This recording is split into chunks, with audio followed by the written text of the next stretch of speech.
जय श्री कृष्ण। राधे। सभी दर्शकों को स्वामी श्री कृष्ण निर्मोही का सत सत नमस्कार, प्रणाम, राम राम। अभी भगवान राम की स्थापना का शुभ मुहूर्त चल रहा है। भगवान श्री राम जी का जो स्थापना हुआ है, भगवान की प्राण प्रतिष्ठा हुई है। एक विष्णु जगत व्याप्ते जो विराट रूप है, उसमें भगवान श्री राम का भी एक बहुत सुंदर मर्यादा पुरुषोत्तम रूप है।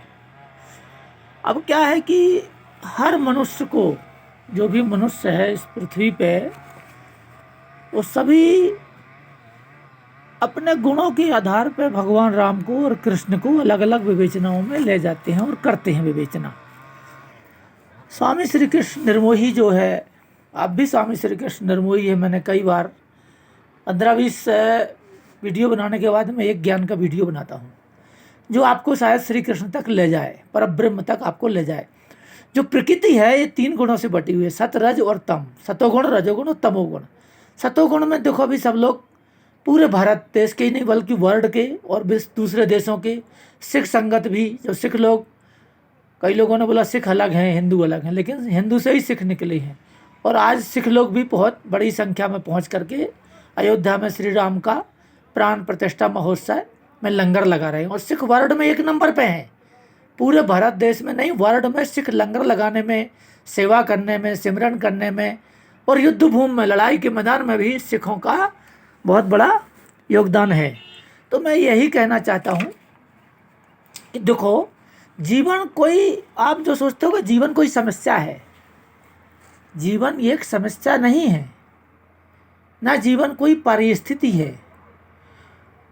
जीवन को आप एक चुनाव रखो, स्थायी रखो, मन को क्या है एकाग्र चित्त में रखो। सतोगुण में रहना, सतोगुण में ही रहो। सतोगुण में रहना है ना। सतोगुण का काम क्या है? सम, दम, पवित्रता, क्षमा, नम्रता, ज्ञान और अनुभव, परलोक में श्रद्धा। तो आप अधर्म नहीं करोगे, अत्याचार करोगे नहीं, और आप 100%, मेरा तो विश्वास है कि यदि आप सतोगुण पर रहोगे तो मेरा पूर्ण विश्वास है श्री कृष्ण निर्मोही का कि आप लगाम को थाम के रखोगे। किसकी लगाम को थाम के रखोगे? आप अपनी इंद्रियों को, जो भाग रही हैं, ये देखो घोड़े भाग रहे हैं, ये मन रूपी घोड़े हैं जो भाग रहे हैं। लिखा भी है, प्रत्येक व्यक्ति भौतिक रूपी शरीर रथ पर। ये शरीर कौन सा है? हमारा भौतिक, यहाँ दिखाई दे रहा है, स्थूल शरीर है। इसको हम टच करके अनुभव कर सकते हैं कि हमारे शरीर में मांस है, हड्डी है, नासिका है, कान, आँख है, सब मांस की बनी हुई है। तो क्या करते हैं हम? एक रथ पर आरूढ़ है। हमारी आत्मा किस पे आरूढ़ है? जैसे ये रथ पे ये चला रहा है ना, ये रथ को देखो, ये चित्र बना हुआ है, मैं गीता के हिसाब से समझाता हूँ आपको। ये घोड़ों की लगाम को संभाले हुए है। ये कौन है? यही तो आत्मा है जो घोड़ों को संभाल रखे है। यही तो श्री कृष्ण है। ये अजर अमर अविनाशी है। और घोड़े कौन है? इंद्रियां हैं। और पीछे जो सवार है वो कौन है? वही तो बॉडी है जो नष्ट हो जाती है। बॉडी बार बार नष्ट होती है, शरीर बार बार नष्ट होता है, बार बार मरता है, बार बार जन्म लेता है। तो अभी जो सतोगुण में निप्त हैं वो सब अयोध्या गए होंगे, और जो सतोगुण से दूर हैं, तमोगुण में हैं, वो देखो ऐसे भ्रमित हैं। ये तीनों गुणों के कारण वो भ्रमित हो गए हैं। देखो, सत, रज और तम, ये 3 हैं। तो तीनों ऊपर से जो देवियां हैं, ये सतोगुण, रजोगुण और तमोगुण वाली, जो तमोगुण अधिष्ठात्री कौन है? काली माँ। सतोगुण अधिष्ठात्री कौन है? लक्ष्मी माँ। और रजोगुण अधिष्ठात्री कौन है? दुर्गा माँ। ये सब अलग अलग देवियां हैं। तो ये जो तृष्णा देवी हैं, ये मनुष्य को मोहित कर देती हैं। किसमें? काम, क्रोध, मोह, लोभ, अहंकार। ये जो 5 चीज़ें हैं जिनको मैं बार बार बोलता हूँ कि आप सतोगुण में जाओ, बंसी बजाओ, मन को स्थायी रखो। सतोगुण में रहना तो सतोगुण में रहो, तभी आपको मुक्ति मिलेगी। तो मैं यहीं पर यही बोलना चाहता हूँ कि जो आप चुनाव करो तो इस्तेमाल ऐसा करो, अपने शरीर को समभाव में रखो। किस भाव में रखो? समानता वाले भाव में। और इंद्रियों पर नियंत्रण रखो। इंद्रिय तो तुम्हें भटका करके नरक में डाल देगी भाई। मेरे भाई बहनों, मेरे माता पिता, मेरे चाचा ताऊ, जो भी आप समझो, बंधु बांधव, कृष्ण, राम, जो भी आपका नाम है, जो भी जीवात्माएं हैं, जो भी आत्माएं हैं, जो भी परमानंद में मगन है, जो कोई ब्रह्मानंद में मगन है, और कोई जो है आत्मा में मगन है, और कोई जीवात्मा बनी हुई है, उनको अभी ज्ञान ही नहीं है कि मैं पशु हूँ, पशु के आचरण कर रहे, हत्या, मर्डर, चोरी, डकैती, बलात्कार और गहन चिंताओं में पड़े हुए हैं। तो भगवान राम का जो अभी श्री विग्रह का प्राण प्रतिष्ठा की गई है, इसका एक अर्थ समझो कि आपके अंदर जो संतुलन है बॉडी का, उसको अलग अलग जगह में मत भटकाओ। आपका संतुलन को एक ही जगह एकाग्र चित्त में रखो, विराट रूप भगवान श्री विष्णु में। अब विग्रह क्या है वो बहुत बड़ी गहराई से मैं आपको समझाता हूँ। हर एक मनुष्य कई हजार साल से ही अच्छे मनुष्यों की खोज कर रहा है। अच्छे मनुष्य या संत या धार्मिक या सतोगुणी की खोज करता रहा है। और भगवान विष्णु ने श्री राम का एक अवतार लिया, मर्यादा पुरुषोत्तम, जो जिस इंसान की ये खोज कर रहे थे, जिस ग्रेट मैन की, इंग्लिश में ग्रेट मैन बोलो, महापुरुष बोलो, दिव्यात्मा बोलो, भगवान बोलो, गॉड बोलो, प्रकृति बोलो, नेचर बोलो, कुदरत बोलो, जिसकी हम पर कल्पना करते थे, जो भगवान कृष्ण ने बोला, यदा यदा ही धर्मस्य ग्लानि भवति भारता अभुत्थानम् अधर्मस्य तदात्मानं सृजाम्यहम् पवित्राणां साधूनां विनाशाय च दुष्कृतां धर्म संस्थापनार्थाय संभवामि युगे युगे। तो आपके शरीर में भी ये चीज़ें हैं क्या, दुर्गुण, जिनके लिए भगवान कृष्ण ने बोला कि मैं बार बार पृथ्वी पे अवतार लूंगा, हर एक युग में अवतार लूंगा, और साधु पुरुषों का उद्धार, दुष्टों का दमन। तो दुष्ट कौन है? अरे आपके अंदर भी दुष्ट है महाराज, ये मत सोचो। आपके अंदर भी 100 कौरव हैं, उनको नष्ट करने की कोशिश करो। आप कामदेव को नष्ट करो, 10,000 हाथी का बल है, क्रोध में 20,000 हाथी का बल, लोभ में 30,000 हाथी का बल, और मोह में 40,000 हाथी का बल, और अहंकार में सीधा 50,000 हाथी का बल। अहंकार में चाहे वो बहुत बड़ा राजा हो या प्रजा हो या चोर डकैत हो या मालदार आदमी हो, धनी व्यक्ति हो, ठीक है ना। अब मैं नाम नहीं लूँगा किसी का, राजा का, ना रंग का, ना फकीर का, क्योंकि इसमें आप लोगों के दिमाग में वो बात नहीं चढ़ती। मैं इसलिए नाम लेता था प्रधान पुरुष का, क्योंकि आपकी आत्मा प्रधान है। तो आप आत्मा को एकाग्रचित्त लगाओ। ये नहीं बोलते कर्म ना करो, सभी कर्म कर रहे हैं। अभी ये जो मकान बने हुए हैं, देखो आप, ये आप सोच रहे होगे कि ये झूठ बोल रहा है, देखो ये सब लोग कर्म कर रहे हैं। ये देखो लकड़ी काट रहे हैं, ये देखो कट रही है लकड़ी, जगह जगह लकड़ी कट रही है, जगह जगह गाड़ियाँ चल रही हैं, ये सब काम कर रहे हैं, सब वर्कर हैं। कोई मजदूर है, कोई लकड़ी ढो रहा है, कोई लकड़ी काट रहा है, कोई अपनी खेती कर रहा है, कोई फौजी आदमी ड्यूटी कर रहा है बॉर्डर में, या कोई भी टीचरगिरी कर रहा है। लेकिन सब कहाँ गए थे? सारे जगह के लोग कहाँ गए हुए थे? आप सोच सकते हैं कभी? आप सोच ही नहीं सकते कहाँ गए। सब लोग अयोध्या गए थे, और जो अयोध्या नहीं गए थे, जो विरोधी पार्टी के थे, जो नहीं गए थे, उनके मन में भी भगवान राम बैठे होंगे। ऐसा नहीं है। चुनाव अलग चीज़ है, इलेक्शन अलग चीज़ है। हिंदू, मुस्लिम, सिख, ईसाई सभी वहाँ पर अभी जा रहे हैं। अभी सरदार लोग गए हुए हैं, जो सरदारों ने बोला था हम पंजाब खालिस्तान बनाएंगे, वो सब वहाँ पहुँचे हुए हैं। तो आज हमारी अमृतसर से जत्था निकल चुका है, और मैं अमृतसर छाटा महाकाली मंदिर, श्री राम मंदिर से मैं बिलोंग करता हूँ, रहता हूँ अमृतसर में, और अभी मैं ड्यूटी कश्मीर में हूँ। और मुझे जब भी टाइम मिलता है, मैं एक वीडियो, 10 वीडियो के बाद एक वीडियो डालता हूँ। 10 वीडियो इसलिए डालता हूँ ताकि आप भ्रमित रहो कि ये फौजी ज्ञानी नहीं है, खाली बकवास करता है, और इसको ज्ञान यान नहीं है, साधु सन्यासी नहीं है, ये तो खाली यूट्यूब में अपना TRP बढ़ाने के लिए, या मान लो अपनी लाइक बढ़ाने के लिए, या यूट्यूब में अपना व्यू बढ़ाने के लिए ये प्रवचन देता है। ऐसा कुछ नहीं है, मुझे कोई मतलब नहीं है। तुम बिल्कुल भी लाइक ना करो, बिल्कुल भी मेरे को TRP ना दो, बिल्कुल भी मेरे को व्यू ना डालो, मुझे कोई ज़रूरत नहीं है। मैं अपने आप में मस्त हूँ। क्यों मस्त हूँ? क्योंकि भगवान विष्णु में मैं रमण करता हूँ, 24 घंटे में इनके ध्यान में मैं रमण करता हूँ। लेकिन राम रूप मुझे क्यों पसंद है? क्योंकि मैंने एक चुनाव कर लिया स्थायी। जीवन एक समस्या नहीं है। अब जीवन को एक प्रॉब्लम में डाल रहे हो कि मैं तो भैया फौजी इसलिए हूँ कि मेरे घर में समस्या है, पैसा नहीं है इसलिए मैं फौजी हूँ। मैं मजदूरी इसलिए कर रहा हूँ, मेरे घर में प्रॉब्लम है। मैं इसलिए टीचर हूँ, मेरे घर में परेशान नहीं होता, घर में बैठता। अरे भाई, घर में तो कोई संत महात्मा भी नहीं बैठ सकता, कुछ ना कुछ कर्म करेगा, मंदिर में मूर्ति साफ करेगा, झाड़ू मारेगा, पोंछा मारेगा, कुछ ज्ञान देगा, भगवान को नहलाएगा, धुलाएगा, पूजा पाठ करेगा। अयोध्या में क्या करते हैं लोग? बड़े बड़े साधु, हजारों करोड़ों साधु हैं। भारत देश में साधुओं की संख्या ज़्यादा है, कुछ ना कुछ तो करते ही हैं, माला फेरते या कुछ करते, तभी तो भारत देश के लोग जाते हैं। और फ्री फंड में बैठे हुए बाबा पखंडियों को या बेईमान साधुओं को भी फंस जाते हैं लोग चंगुल में। तो कुछ ना कुछ पखंडी भी कुछ काम कर ही रहा है, भगवान का नाम ले रहा है या कुछ भी कर रहा है। तो भगवान क्या बोलते हैं? शांताकारम। वो बिल्कुल शांति रूप में है, अवस्था में है। और शांताकारम का मैंने अर्थ ही बताया था। जो ज़्यादा चटक बनेगा, जो अहंकारी बनेगा, घमंडी बनेगा, लोभी लालची बनेगा, उसको भगवान एक दिन आराम की निद्रा सुला देंगे, यानी उसका एंड हो जाएगा, वो जल के राख हो जाएगा। तो संसार क्या है, ये पृथ्वी क्या है? ये पृथ्वी देखो आपके सामने है, आग का गोला है, देखो नाला निकला हुआ है, ये झेलम का नाला है, झेलम नदी निकली हुई है, आगे उस पहाड़ के उस तरफ पाकिस्तान है, और इस तरफ पे हिंदुस्तान है, ये रोड गया हिंदुस्तान का, उस तरफ पाकिस्तान है। अभी मैं यही कहना चाहता हूँ, भगवान विष्णु का जो एक विग्रह है 24 अवतार में भगवान श्री राम का है, वो ईश्वर से भी महान पहुंच गए भगवान राम। क्यों पहुंच गए ईश्वर से?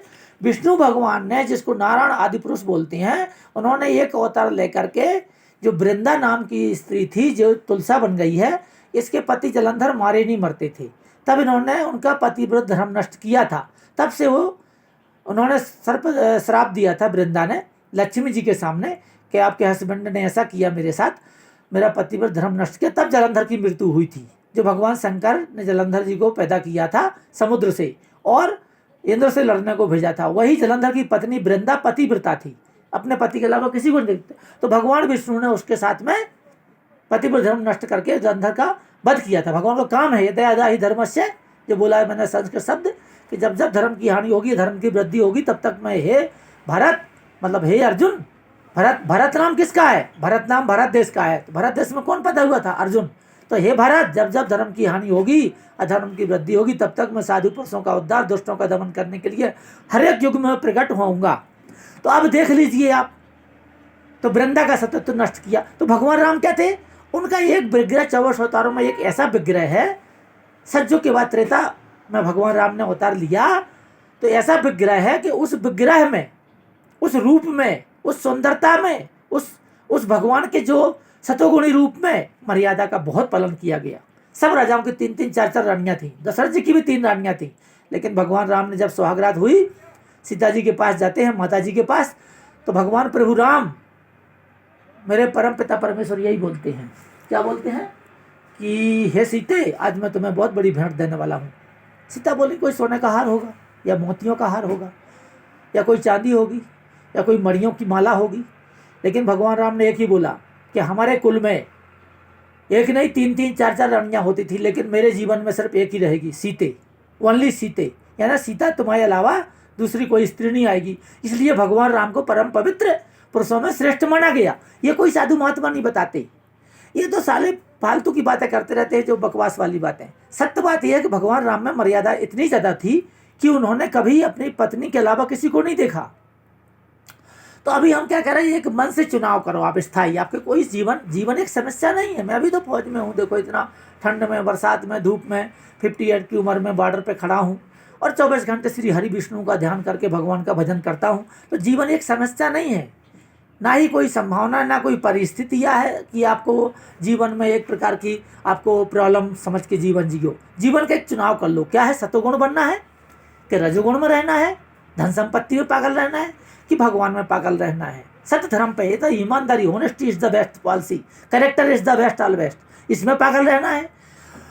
तो एक प्रकार का आप संतुलन बनाओ, किस चीज का चुनाव करो आप कि आपके पास 24 घंटे खुशी, आनंद, हैप्पी जीवन जियो। लाइफ किसका नाम है? जो आदमी मन से खुश है वो खुश है, और जो मन से दुखी है वो दुखी है। तुम्हारे पास करोड़ों अरबों खरबों रुपये आ जाए तो आप दुखी ही रहोगे, और आ जाए कि आशा करते करते बड़े बड़े सेठ साहूकार सब चले गए।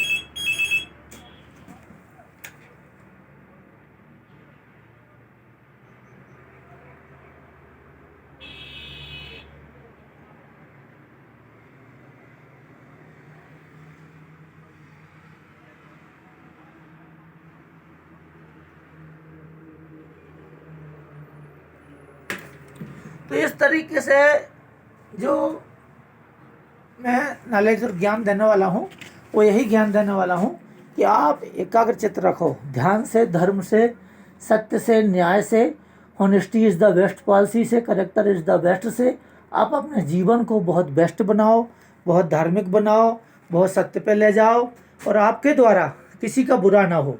आपके द्वारा यदि आपके जीवन जीने से किसी को कष्ट हो रहा है, किसी को प्रॉब्लम में आ रहा है, कोई परेशानी आ रही है, तो आपका जीवन नहीं है।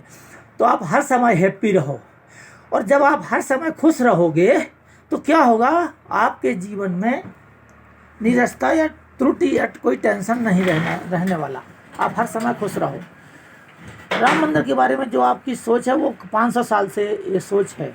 500 ईयर्स से लोग राम मंदिर की स्थापना के लिए सोच रहे हैं, क्योंकि पहले अंग्रेज़ों का था, फिर मुसलमानों का शासन आया, फिर दोबारा मुग़लों का आ गया। मुग़लों के बाद फिर जो है ना हिंदू धर्म की स्थापना में अभी मोदी जी द्वारा, एक महान पुरुष समझो, जेंटलमैन समझो या ख़राब समझो, वो आपकी अपनी सोच है, पर राम मंदिर का स्थापना हुई। और राम को लोगों ने किस लिए अच्छा माना, क्योंकि राम से लोगों के मन में मोक्ष की भावना है कि हम मोक्ष प्राप्त करें, या ये भावना है कि ऐसा एक महापुरुष है जो मातृभक्ति, पितृभक्ति, गुरु भक्ति, देश के प्रति प्रेम, प्रजा स्नेह, दया, क्षमा, विनम्रता और भ्रातृत्व प्रेम, एक नारवृत्ति।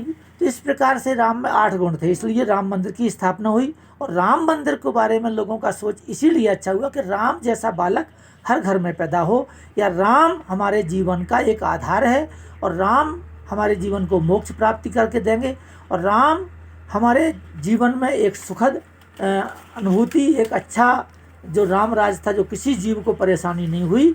तो हमारी अभिलाषा ये है कि राम जैसा ग्रेट मैन, महापुरुष, जो गुण हर मनुष्य में होना चाहिए, क्योंकि भगवान राम ने पिता की आज्ञा का पालन किया, माँ की आज्ञा का पालन किया, भाइयों के लिए राम का प्रेम बहुत अटूट था, कोई गद्दारी, कोई कट भाव नहीं था। आज जो कलयुग में भाई भाई के लिए कट रहा है, माँ के लिए प्रेम नहीं है, अपनी पत्नी को 200 साड़ी खरीद के दे देगा, बच्चों को 500 जोड़ी कपड़े खरीद के दे देगा, 10 प्लाट, मकान, ज़मीन, लेकिन अपने भाई को नहीं देगा, अपनी बहनों को नहीं देगा, अपने माँ बाप को नहीं देगा। जाएगा मंदिरों में पोंछा लगाएगा, राम मंदिर पहुँचेगा, कृष्ण मंदिर पहुँचेगा, लेकिन काम कैसे करेगा, रावण वाले। तो राम मंदिर की स्थापना करने से मतलब नहीं होता, ना राम के दर्शन करने से मतलब होता है। मतलब होता है कि राम के कितने गुण आए आपके अंदर।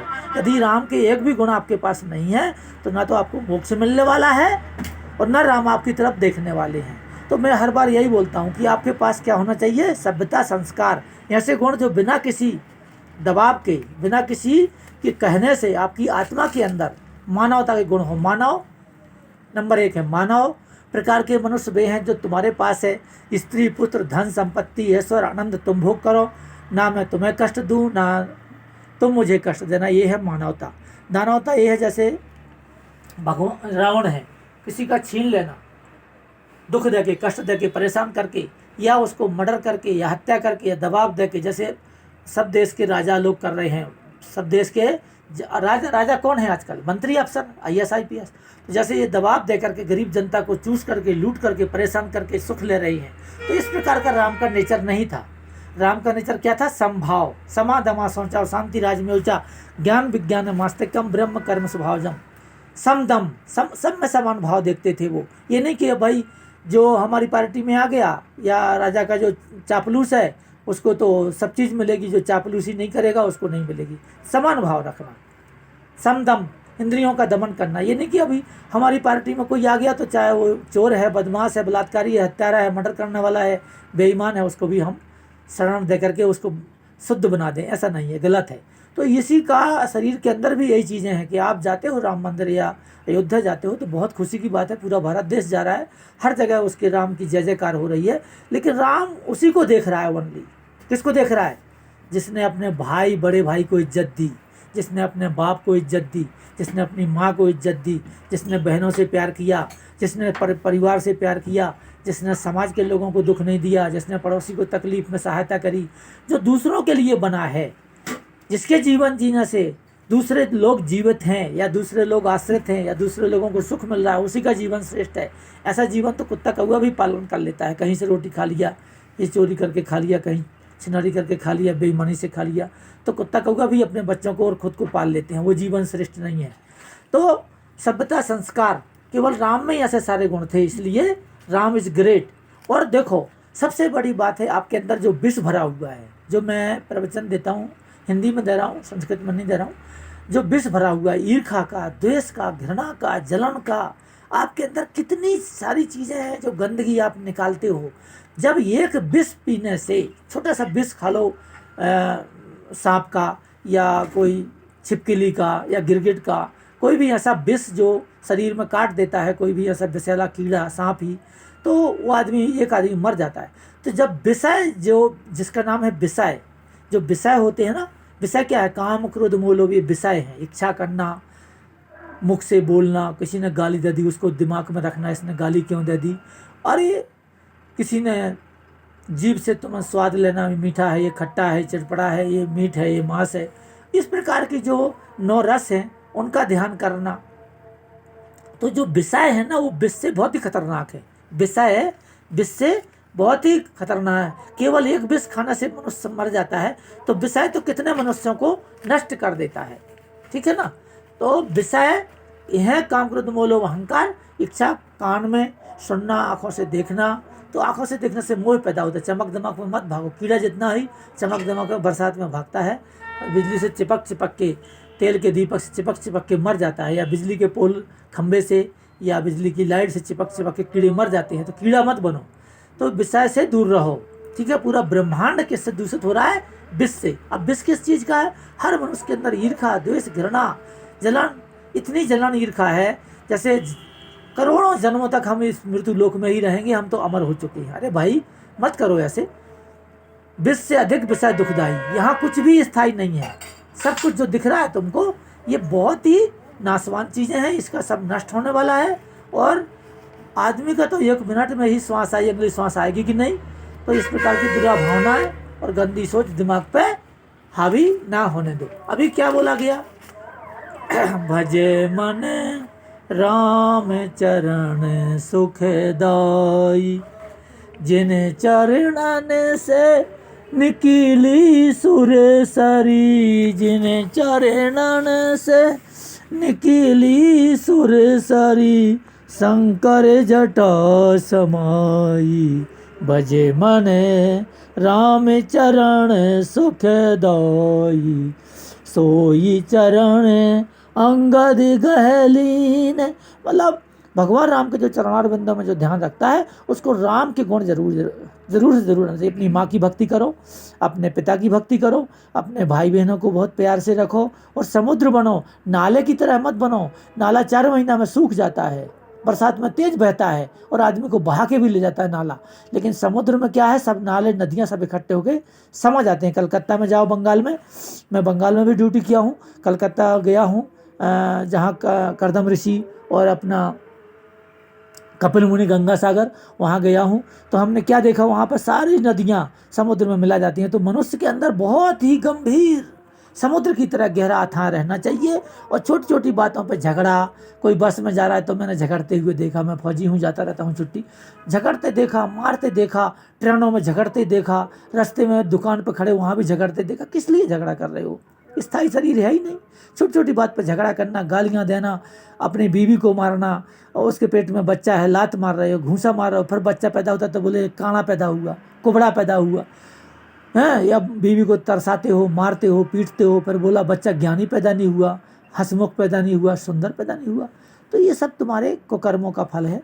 मत करिए आप, अंधकार को दूर रखिए। तो मानव प्रकार की बनिए। मानव प्रकार में जो जिसके पास पत्नी, बच्चे, स्त्री, धन संपत्ति कमाते हो, तुम्हारा है। जो दूसरा का है, दूसरे का है। ना तुम उसको कष्ट दो, ना वो तुम्हें कष्ट दे। ये मानवता है। दानवता है जैसे रावण, दुर्योधन, दुशासन, ये सब चीज़ें जितने भी राक्षस में, कंस वगैरह, हिरण्याकश्यप, हिरण्याक्ष, तो ऐसे मनुष्य पृथ्वी पर घूम रहे हैं। आप देख रहे हो, सारे मनुष्य जो तुम्हें दिख रहे हो मनुष्य नहीं है। कोई सांप है, धन के लोभ में पागल है। कोई कुत्ता है, सेक्स करने को पागल है। वो हर एक कुत्तियों के पीछे घूमता रहता है। तो उसका दिमाग चाहे तीर्थ यात्रा जाए, चाहे अयोध्या जाए, चाहे राम मंदिर जाए, चाहे कृष्ण मंदिर जाए, वो कुत्ते की तरह दूसरी लड़कियों, औरतों को देखेगा, राम को नहीं देखेगा। क्योंकि राम मर्यादा पुरुषोत्तम थे, उसको नहीं देखेगा। तो मैं यही कहना चाहता हूँ, मेरा यही आपसे अनुरोध है, प्रार्थना है श्री कृष्ण निर्मोही की, तुम्हारा शरीर एक दिन, जो आत्मा है, जो तुम्हारी निर्मोही आत्मा है, क्योंकि आत्मा कभी मोह नहीं करते किसी शरीर से। चाहे सुंदर शरीर हो, चाहे धनवान का शरीर हो, चाहे पहलवान का शरीर हो, चाहे राजा रंग मंत्री मिनिस्टर का शरीर हो, चाहे बहुत बड़ा ज्ञानी का शरीर हो। जब शरीर का एंड हो जाता है, टूट फूट जाता है, वृद्ध हो जाता है, एक्सीडेंट हो जाता है, या विष के कांटे द्वारा मर जाता है मनुष्य, तो उस शरीर को आत्मा छोड़ के चली जाती है। उसी का नाम है श्री कृष्ण निर्मोही। तो मेरे चैनल का नाम रखा मैंने श्री कृष्ण निर्मोही। तो आपकी आत्मा निर्मोही बनाओ। ज़्यादा लोभ लालच लूटपाट में मत रहो। राम मंदिर का जो 24 घंटे हर एक टीवी चैनल पर प्रचार आ रहा है, बहुत सुगम है, बहुत अच्छा आनंद का अनुभव करते हैं। और जो ये मैंने पद गाया है कि भजमन राम चरण सुखदाई, उसका मतलब क्या है नहीं समझ रहे हो। जिन चरणन से निकली सुरसरी, माने गंगा मैया, कहाँ शंकर जटा समाई। तो अब भागीरथ जी ने तपस्या करी और लेके पृथ्वी पे आए। आज पूरा भारत देश के लोग और विदेश के भी लोग जो ज्ञानी महात्मा जन हैं, वो गंगा जी का पानी लेके जाते हैं, उसमें कीड़े नहीं पड़ते। तो पवित्र है कि नहीं, ओरिजिनल है। इसमें वैज्ञानिकों ने भी माना कि हाँ गंगा जी पवित्र है, उसमें कीड़े नहीं पड़ते, नॉर्मल पानी में कीड़े पड़ जाते हैं।